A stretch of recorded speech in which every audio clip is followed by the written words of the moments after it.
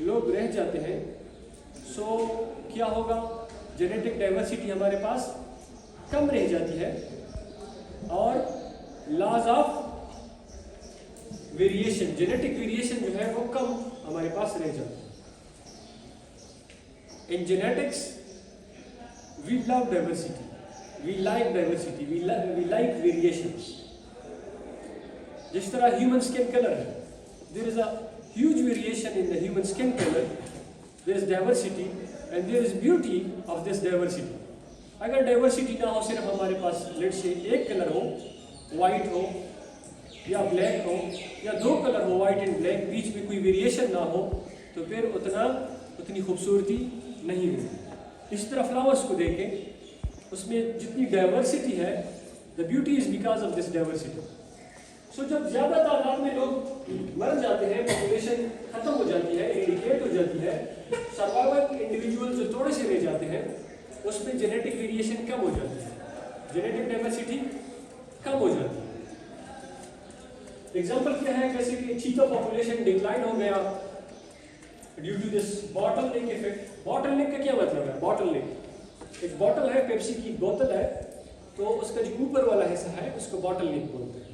یعنی کہ نیچے والا سارا حصہ خالی ہو گیا, صرف آپ کا باٹل نیک رہ گیا, ٹھیک ہے, ڈکن کے پاس والا تھوڑا سا علاقہ جو ہے وہ رہ گیا. سو چیتا جو ہے اسی طرح اس میں اس کی پاپولیشن بہت کم ہو گئی ہے, جس کی وجہ سے اس میں ڈائیورسٹی بھی کم ہو گئی, ویری لٹل جینیٹک ڈائیورسٹی. جب جینیٹک ڈائیورسٹی کم ہوگی تو that population will be more prone to the diseases, ٹھیک ہے.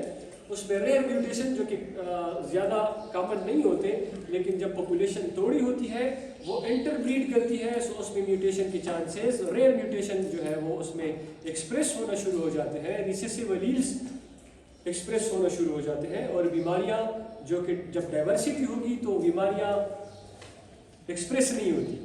دا اینیمل میں بی کیریئر بٹ مگر وہ ایکسپریس نہیں ہوتی, لیکن جب وہ ہوموزائگس سے ریسیسیو فارم میں آ جائے تو پھر وہ خود کو ایکسپریس کرتی ہے, and that is because of this bottleneck effect, اور جب پاپولیشن ہمارے پاس کم رہ جاتا ہے. اسی طرح فٹ اینڈ ماؤتھ ڈیزیز ہے, یہ بہت ہی خطرناک وائرل ڈیزیز آ جاتی ہے تو سینکڑوں ہزاروں اینیمل جو ہے کیٹل ان کو اپنے ساتھ لے جاتی ہے.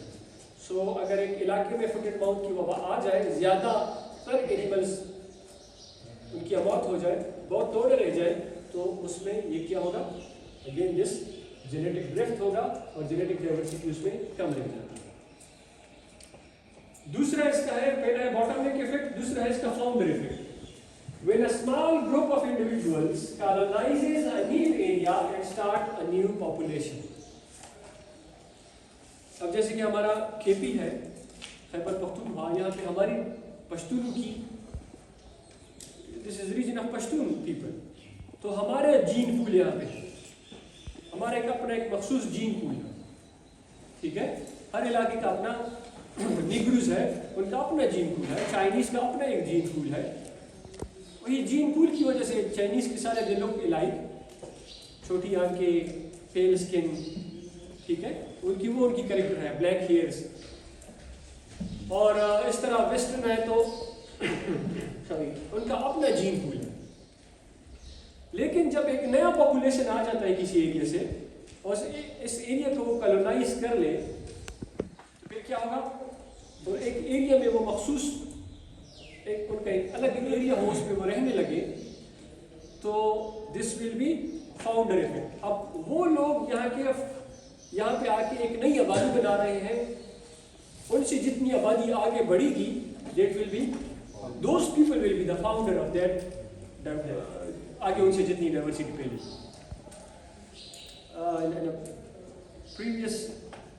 In the last month, I was in a conference in Karachi. So we had a colleague from Uzbekistan. She was a professor. تو اس سے ڈسکشن ہو رہی تھی. بائی دا وے اس نے کہا کہ Mongol they came and they conquered this Central Asia. So اس نے کہا کہ انہوں نے اتنی بریڈنگ کر لی کہ now we all look like Mongols. اگر آپ ان کو دیکھیں تو واقعی ان کی شکل جو ہے منگولوں جیسی, ٹھیک ہے. سو جب ایک پاپولیشن آ کے کسی دوسری ایریا کو انویٹ کرتا ہے یا ان کو وہاں پہ رہنے لگتا ہے تو وہ اس علاقے کا فاؤنڈر بن جاتا ہے، پھر ان سے آگے جا کے نسلیں یا قبیلے بنتے ہیں. سو پھر کیا ہوگا؟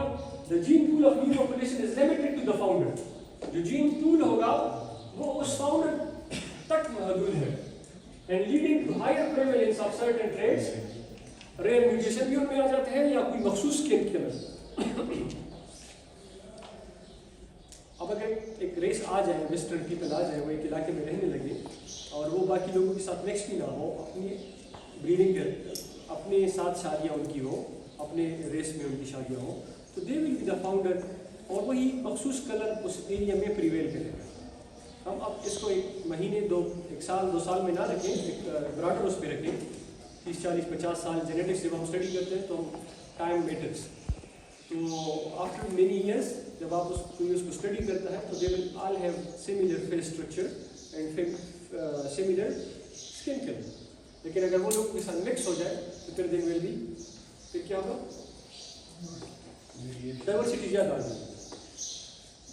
سو دس از فاؤنڈر افیکٹ. وہ اس علاقے کے فاؤنڈر ہوتے ہیں اور جو ہے ہائی پریویلنس ہوتی ہے ان جین کی اس مخصوص علاقے میں. ایگزامپل کیا ہے؟ Texas longhorn Cattell.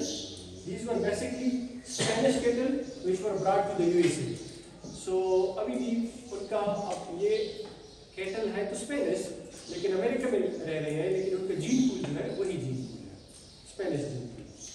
اسی طرح Icelandic horses, they were brought to the Iceland from some other region, so they again have, although they are living in Iceland, but they have their own genetic pool. اس میں diversity بہت کم ہے، باقیوں کے ساتھ وہ mix نہیں کر رہے ہیں، وہ اسی بریڈ کو یہ مینٹین رکھ رہے ہیں. اب امپیکٹ آف جینیٹک ڈرفٹ، اس کا کیا فائدہ نقصان ہو سکتا ہے، کیا امپیکٹ ہوتا ہے پاپولیشن پہ in terms of genetics, in terms of animal breeding. تو سب سے پہلے loss of genetic diversity. Genetic diversity کم ہو جاتا ہے. سو جینیٹک ڈائیورسٹی کم ہوگی تو ویریشن کم ہوگی. We are interested in genetic diversity. And fixation of harmful mutation. جو ریئر میوٹیشن ہے وہ ایکسپریس ہونا شروع ہو جاتے ہیں اور وہ فکس ہونا شروع ہو جاتے ہیں. when many rare mutations they come out and the phenotype expresses, تو وہ اس پاپولیشن میں فکس ہونا شروع ہو جاتے ہیں کیونکہ ان کی ڈائیورسٹی نہیں ہوتی، وہ باقی کے ساتھ نہیں ملتے. سو وہی ان میں محدود رہتے ہیں. دین بریڈ اسپیشلائزیشن. بریڈ اسپیشلائزیشن کا یہ مطلب ہے کہ ان کے مخصوص کریکٹر ہوں گے.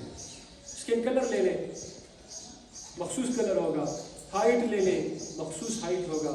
اسی طرح باقی کریکٹر جو ہے وہ اس بریڈ تک محدود ہوں گے، مخصوص ہوں گے. So that is breed specialization. Now mitigation. ہم اس کو کس طرح mitigate کر سکتے ہیں؟ جینیٹک ڈرفٹ کو mitigate کیسے کیا جا سکتا ہے تاکہ ہمارے پاس ڈائیورسٹی مینٹین رہے، ہمارے پاس ویریشن مینٹین رہے. تو سب سے پہلے مینٹین لارج بریڈنگ پاپولیشن. ہمارے پاس بریڈنگ پاپولیشن زیادہ ہو. اب ہماری کیٹل ہے اچھائی کیٹل، لیکن اس کی جو پیور اچھائی کیٹل ہے وہ بہت کم رہے ہیں.